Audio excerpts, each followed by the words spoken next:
রাষ্ট্রবাদী এক নেতার হাতে ধর্ষণের শিকার হলেন গৃহ পরিচারিকা। অভিযুক্তদের গ্রেফতার করেছে কৈলাসহর মহিলা থানার পুলিশ। অভিযুক্তের নাম অঞ্জন দেব রায়। শাসক দলের এক সক্রিয় সদস্য নিজ বাড়ির গৃহ পরিচারিকাকে ধর্ষণের দায়ে গ্রেফতার। ঘটনা খোদ কৈলাসহরে। ঘটনায় তীব্র চাঞ্চল্য সৃষ্টি হয়েছে কৈলাসহরে। ঘটনা সম্পর্কে কৈলাসহর মহিলা থানার ওসি রিপিতা ভট্টাচার্য জানান, কৈলাসহর পুর পরিষদ তথা শহরের পিডব্লিউডি রোড এলাকার বাসিন্দা অঞ্জন দেব রায়ের বাড়িতে এক মহিলা দীর্ঘদিন ধরে পরিচারিকার কাজ করে আসছেন। সেই মহিলার সাথে অঞ্জন দেব রায় নানা ধরনের প্রলোভনের মাধ্যমে শারীরিক সম্পর্ক করে বলে মহিলা থানায় লিখিত অভিযোগ করেন গৃহ পরিচারিকা। অঞ্জন দেব রায়ের বিরুদ্ধে ধর্ষণের লিখিত অভিযোগ পাওয়ার পর মহিলা থানার পুলিশ সাথে সাথে ধর্ষণকারী অঞ্জন দেব রায়কে গ্রেফতার করে থানায় নিয়ে আসে। পুলিশ লিখিত অভিযোগ পাওয়ার পর মামলাটি রেজিস্ট্রি করেছে।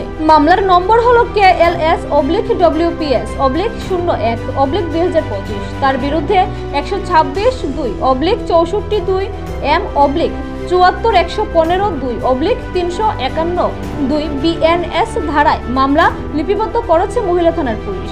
শাসক দলের সদস্য ধর্ষণকারী অঞ্জন দেব রায়কে পুলিশ গ্রেফতার করার পর কৈলাসহরের বিজেপি দলের নেতারা মহিলা থানায় ভিড় জমান। তারা অঞ্জন দেব রায়কে থানা থেকে ছাড়িয়ে নিতে পুলিশকে চাপ সৃষ্টি করে বলে অভিযোগ। এমনকি অঞ্জন দেব রায়ের বিরুদ্ধে মামলা না নেওয়ার জন্য পুলিশকে চাপ দেওয়া হয়েছিল বলে পুলিশ সূত্রে জানা যায়। কিন্তু মহিলা থানার ওসি রিপিতা ভট্টাচার্য চাপের কাছে নতি স্বীকার করেনি। পুলিশ তার নিয়ম মেনেই অঞ্জন দেব রায়ের বিরুদ্ধে মামলা নেয় এবং পুলিশ ধর্ষণকারী অঞ্জন দেব রায়কে গ্রেফতারও করে। মঙ্গলবার দুপুরে পুলিশ অভিযুক্ত অঞ্জন দেব রায়কে কৈলাসহর আদালতে সোপর্দ করেছে।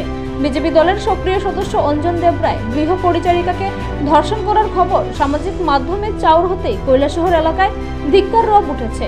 এ ব্যাপারে কৈলাসহরের বিজেপি দলের নেতারা কেউ কোনো মন্তব্য করতে নারাজ। উল্লেখ্য, সদ্য সমাপ্ত বিজেপি দলের বুথ সভাপতি নির্বাচনে কৈলাসহর বিধানসভা কেন্দ্রের 45 নং বুথের বুথ সভাপতি নির্বাচনে ধর্ষণকারী অঞ্জন দেব রায় লড়াই করেছিলেন। যদিও চূড়ান্ত পর্যায়ে অঞ্জন দেব রায় বুথ সভাপতি হতে পারেননি বলে দলীয় সূত্রে খবর। খুদ শহর এলাকায় এমন কাণ্ড ঘটায় গোটা কৈলাসহরে তীব্র চাঞ্চল্য বিরাজ করছে।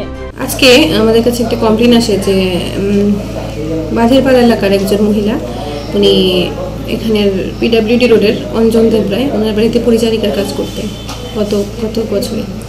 তো কাজ করাকালীন অঞ্জন দেব রায় ওনাকে কয়েকবার ধর্ষণ করে বলে উনি অভিযোগ করেন এবং সেই মূল্যে একটি কেস রেজিস্টার হয় এবং অভিযুক্তকে অ্যারেস্ট করা হয়। কেস নাম্বারটা কত? কেস নাম্বারটা 125। নিজস্ব প্রতিনিধি রিপোর্ট, এশিয়ান টাইমস।